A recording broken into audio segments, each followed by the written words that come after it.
Hello all, welcome to the video lecture series of Digital System Design. The subject code is KEC 302 and here we are in lecture number 42A. In previous lecture हम लोगों ने बात की थी logic families की. हमने start किया था saturated logic family, unsaturated logic family that is ECL, और लास्ट जो हमने बात की थी दैट इज मोस्ट इंपॉर्टेंट और आई कैन से बहुत इजी थी logic family that is called the MOS logic family, जिसमें हमने CMOS inverter, CMOS NAND gate, CMOS NOR gate, इन सभी सर्किट को बहुत अच्छे से देखा है कि आप किस तरह से CMOS के थ्रू कोई भी सर्किट इंप्लीमेंट कर सकते हैं. नाउ इन दिस लेक्चर अब इस यूनिट का लास्ट टॉपिक है जिसकी हम बात करने वाले हैं, that is programmable logic devices. Programmable logical devices क्या हैं, क्या कॉन्सेप्ट होता है, देन हम बात करेंगे यहाँ पे प्रोग्रामेबल एरे लॉजिक और प्रोग्रामेबल लॉजिक एरे. दो टाइप के हमारे PLDs होते हैं, तो उन दोनों के बारे में बात करेंगे. द मेन इंपॉर्टेंट थिंग जो हमें यहाँ पे समझना है, जिसपे क्वेश्चन डायरेक्टली स्ट्रेट फॉरवर्ड बनता है, that is logic implementation using PLA and PAL. मतलब PLA और PAL के थ्रू किस तरह से हम लॉजिक को इंप्लीमेंट करेंगे, हमें वो सीखना है. तो चलिए स्टार्ट करते हैं. Programmable logic devices.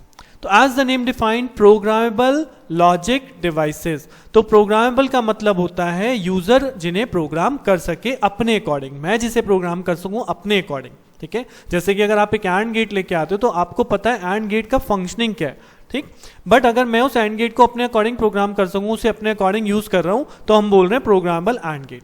तो सिमिलरली PLD डिवाइसेस क्या है, PLD अपने आप में आपका लॉजिक डिवाइस है जो कि प्रोग्रामेबल है by the user and it is a combination of and और एरे. यहाँ पे एंड एरेज एंड गेट की कॉम्बिनेशन है और गेट का कॉम्बिनेशन है, जिसे हम यहाँ पे बोल रहे हैं PLD डिवाइसेस. तो इट कंसिस्ट ऑफ एंड और गेट्स एरे.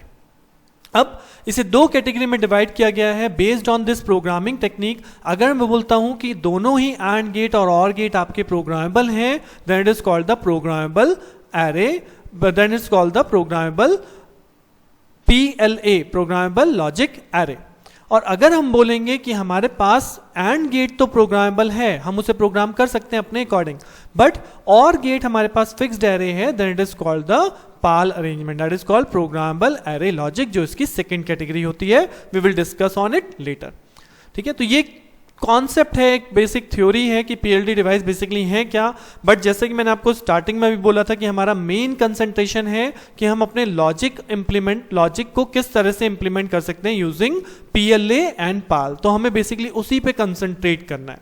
सो ये प्रोग्रामिंग वर्ड जो यहाँ पे बार बार यूज हो रहा है, ये भी मैं आपको वहीं बहुत अच्छे से एक्सप्लेन कर पाऊंगा कि इसका मतलब एक्चुअली है क्या. तो चलिए स्टार्ट करते हैं with an example. That is the main topic is function implementation using PLA. अब PLA में हमने पढ़ा था कि बोथ एंड गेट एंड और गेट आर प्रोग्रामेबल. तो इसका मतलब भी समझेंगे और किस तरह से फंक्शन को इंप्लीमेंट करते हैं PLA से वो भी समझेंगे. तो the requirement to implement a function using PLA से अगर मुझे कोई भी फंक्शन इंप्लीमेंट करना है तो मुझे क्या रिक्वायरमेंट है, मुझे रिक्वायरमेंट है बूलियन एक्सप्रेशन. मुझे रिक्वायरमेंट है बूलियन एक्सप्रेशन, और वो भी कैसा बूलियन एक्सप्रेशन, जो कि मिनिमाइज फॉर्म में होगा. ऐसा नहीं है कि आपका कोई भी एक्सप्रेशन आया और आपने उसे डिजाइन करना शुरू कर दिया. You have to first check कि वो मिनिमाइज फंक्शन है या नहीं है. फॉर एन एग्जाम्पल, अगर मैं कोई फंक्शन दे रहा हूं A + AB, तो that is basically equivalent to A, क्योंकि आप A कॉमन करेंगे as per Boolean algebra 1 + B = 1 होता है, तो that is equivalent to A. तो ultimately this is not minimise. Firstly you have to minimise the function. अब वो चाहे आप बूलियन अलजेब्रा लगाइए, चाहे आप लोग K मैप लगाइए, but I required the minimise function. वही मेरा इंप्लीमेंट होगा PLA के थ्रू. ठीक है, अब अगर मैं इस क्वेश्चन की बात करूं, जो एग्जांपल मैंने यहां पे लिया है कि यहां पे मुझे क्या गिवन है, यहां पे मुझे गिवन है फंक्शंस के लिए मिन टर्म्स. हो सकता है आपके क्वेश्चन में डायरेक्टली एक्सप्रेशन गिवन हो सकता है आपके क्वेश्चन में मिन टर्म्स गिवन और हो सकता है कि जैसे हमने अपना combinational logic circuit second unit करी थी कि कॉम्बिनेशनल लॉजिक सर्किट के अंदर हमारे को क्या गिवन होता था, एक स्टेटमेंट प्रॉब्लम, कि आपको डिजाइन करना है फुल एडर या आपको डिजाइन करना है binary to gray code converter, तो उन सब में पहले मुझे एक ट्रुथ टेबल बनानी है और ट्रुथ टेबल के बाद मुझे आउटपुट एक्सप्रेशन इस तरह से कैलकुलेट करने होते थे। तो क्वेश्चन वहां पे भी आ सकता है, बट यहां पे जो बस डिफरेंस क्या आने वाला है कि जो लॉजिक सर्किट हम सिंपल अब तक बना रहे थे उसे हमें PLA का यूज करके बनाना है, but I required again and again functions. मुझे फंक्शन ही चाहिए, वो मिनिमाइज एक्सप्रेशन जिसको मैं PLA से डिजाइन करूंगा। ठीक है, सो फर्स्ट आई थिंक आपको नीड क्लियर हो गई होगी कि PLA अगर मुझे बनाना है तो मुझे रिक्वायरमेंट है बुलियन एक्सप्रेशन की, जो कि मिनिमाइज फॉर्म में होना चाहिए। नाउ अगर क्वेश्चन में यहां मिन टर्म्स गिवन है तो अब मैं इस मिन टर्म से फंक्शन कैसे बनाने वाला हूं? जी हां, बाय यूजिंग के मैप। तो यहां पे कितने वेरिएबल फंक्शन है F1? 3 वेरिएबल, तो I will select a 3 variable के मैप। फर्स्टली 0 1 3 5, तो 0 1 3 5 I am placing the ones, देन उसके बाद यहां पे पेयरिंग होगी, this is the pairing, this is the pairing and this is the pairing, and after pairing we will get this expression A bar B bar plus A bar C plus B bar C। यहां मैं इस पर बहुत ज्यादा ध्यान नहीं दे रहा हूं कि कैसे कैलकुलेट करना है, क्योंकि आई होप आपको अब तक पता है कि हम के मैप से एक्सप्रेशन कैसे कैलकुलेट कर रहे हैं, और अगर आपको नहीं पता तो आप रिवाइज कर सकते हैं प्रीवियस वीडियोस में जाके, you can easily recall that. चलिए, तो सिमिलरली F2 गिवन फंक्शन है, द मिन टर्म्स आर 3 5 7, तो again with the help of K map I have calculated the F2 expression AC plus BC। Got it? तो अगर आपको question में मिन terms given है तो firstly you have to calculate the function, otherwise मे भी हो सकता है कि आपको क्वेश्चन में डायरेक्टली ये फंक्शन ही गिवन आ जाए कि F1 और F2 ये दो फंक्शन है, इनको आप PLA से इंप्लीमेंट कीजिए।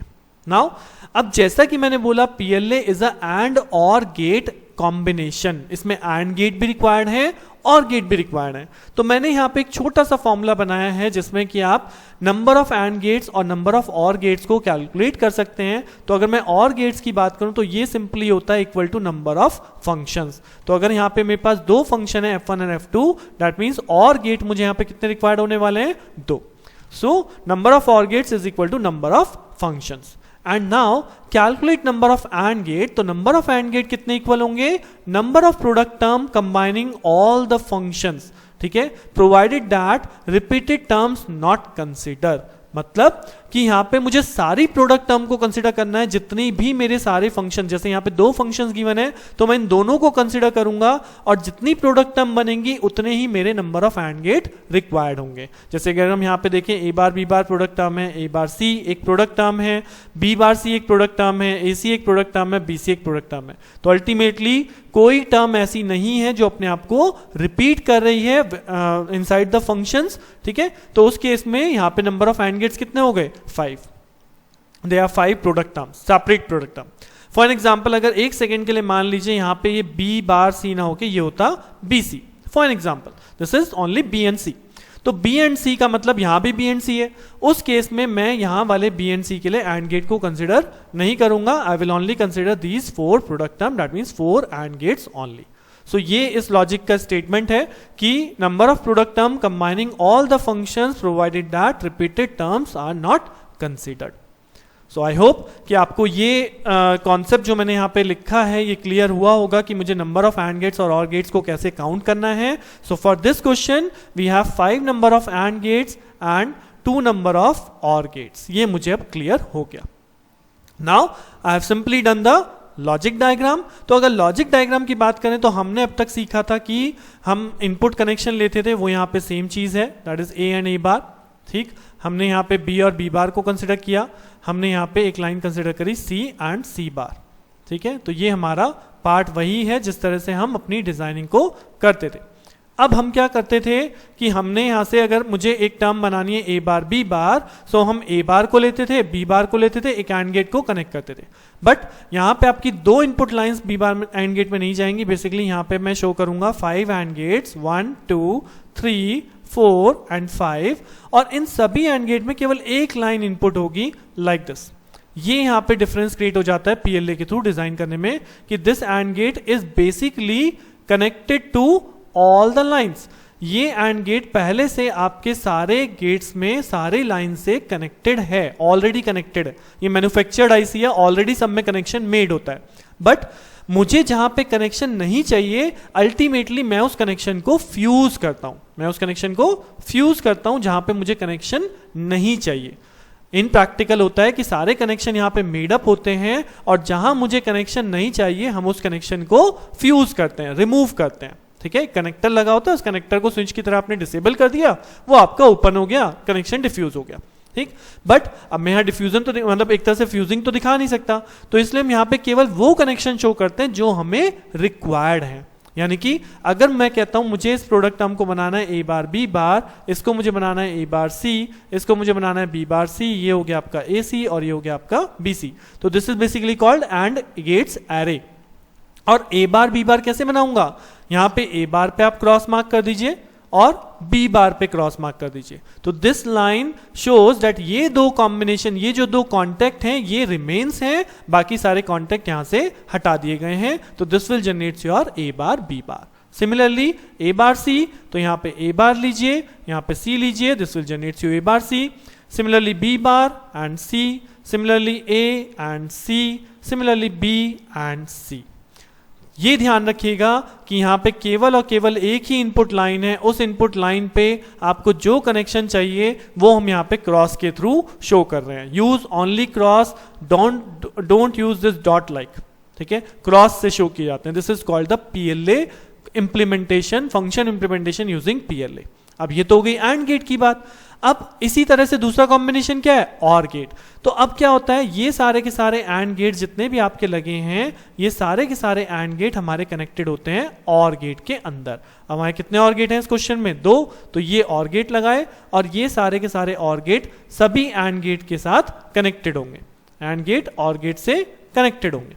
ठीक, बट फिर मुझे वही काम करना है कि जो प्रोडक्ट टर्म मुझे ऐड करनी है, सपोज मैं कहता हूं this is function F1 and this is function F2, तो F1 में कौन कौन आएगा, F1 में आएगा ए बार बी बार, सो ए बार बी बार रिक्वायर्ड है, देन ए बार सी रिक्वायर्ड है और then B bar C required है। बाकी ये दोनों इस और के लिए रिक्वायर्ड नहीं है, तो हम इन दोनों को कनेक्ट नहीं कर रहे, शो नहीं कर रहे।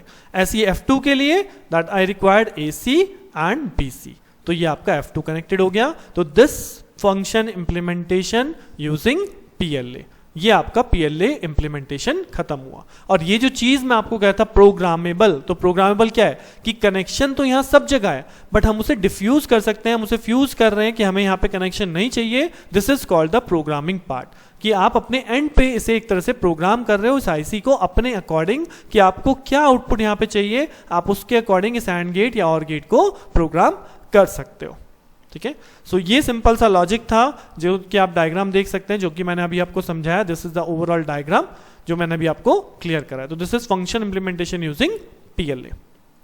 For better understanding I have taken another example. Simply मैंने यहाँ पे क्वेश्चन में ही स्टार्ट किया कि मेरे पास दो फंक्शन गिवन है और डायरेक्टली टर्म्स गिवन है, फंक्शन गिवन है एक तरह से Boolean expression, one is A bar B plus A C and second one is A C plus B C. तो I have to calculate number of and gates and और gates. तो OR gate simple है, वही दो function है तो दो और गेट आ गए आपके पास F1 F2। और नंबर ऑफ एंड गेट्स, अब आप प्रोडक्ट टर्म काउंट कीजिए, देखिए ये हो गई फर्स्ट, ये हो गया second, now AC is repeated तो मैं इसे काउंट नहीं करूंगा and this is the third product term. तो number of and gates become 3। तो यहां पे आपने वही इनपुट लिए A bar B bar C and C bar, then they are 3 AND gate combination और इस पे मैंने लिख दिया आउटपुट ए बार बी, इस पे लिख दिया ए सी और इस पे लिख दिया बी सी। तो this line is connected to all the inputs, लेकिन मुझे केवल कहां चाहिए ए बार बी, तो मैं इसमें ए बार पे क्रॉस मार्क करूंगा और बी पे क्रॉस मार्क करूंगा, तो A bar B. Similarly for A C, similarly for B C. Then they are 2 OR gates, तो यहां पे आपने दोनों और गेट्स कनेक्टेड कर दिए। अब इस F1 में मुझे क्या रिक्वायरमेंट है, F1 में रिक्वायरमेंट थी ए बार बी प्लस ए सी, तो यहां ए बार बी क्रॉस किया और यहां पे ए सी को कनेक्ट कर दिया, तो ये कनेक्शन मेड हो गया। और ऐसे ही F2 में क्या रिक्वायरमेंट है, F2 में रिक्वायरमेंट है ए सी प्लस बी सी, तो यहां पे आपने ए सी को क्रॉस कर लिया, यहां पे आपने बी सी को क्रॉस कर लिया, तो this is becomes F2 is equal to A C plus B C. So I think simple है, this is called function implementation using PLA। Remember one thing, फिर मैं बोल रहा हूं कि यहां पे दो इनपुट लाइंस लेके बहुत बार कंफ्यूजन क्रिएट करते हैं कि दो इनपुट लाइन लगा दी और एक इनपुट लाइन पे एक क्रॉस किया, दूसरे पे दूसरा क्रॉस किया, ऐसा कुछ नहीं होता। इसके अंदर केवल और केवल सिंगल इनपुट लाइन होती है that is connected to all the input line, जो कि आपको डिफ्यूज करने हैं। बट हम यहाँ पे क्या कर रहे हैं, हम केवल वही पॉइंट कनेक्ट करेंगे जो हमें रिक्वायर्ड हैं, but on the same single line. अगर फॉर एन एग्जाम्पल किसी क्वेश्चन में आपको ए बार बी सी जनरेट करना होता, तो इसी क्वेश्चन में मैं यहाँ पे सी को भी क्रॉस कर देता। ठीक है, तो ऑन अ सिंगल लाइन, ये चीज ध्यान रखिएगा। Okay, so I hope after this lecture you can easily design any function using your PLA, programmable logic array के थ्रू आप कोई भी फंक्शन को डिजाइन कर सकते हैं। Now in the next lecture हम बात करेंगे फंक्शन इंप्लीमेंटेशन यूजिंग पाल, जिसके अंदर हमारा एंड तो प्रोग्रामेबल है, कॉन्सेप्ट यही है, रिक्वायरमेंट यही है, बट और गेट प्रोग्रामेबल नहीं रहता। तो वो क्या डिफरेंस है, किस तरह से इंप्लीमेंट होता है, see you in the next lecture. तो मिलते हैं नेक्स्ट लेक्चर में, तब तक के लिए थैंक यू।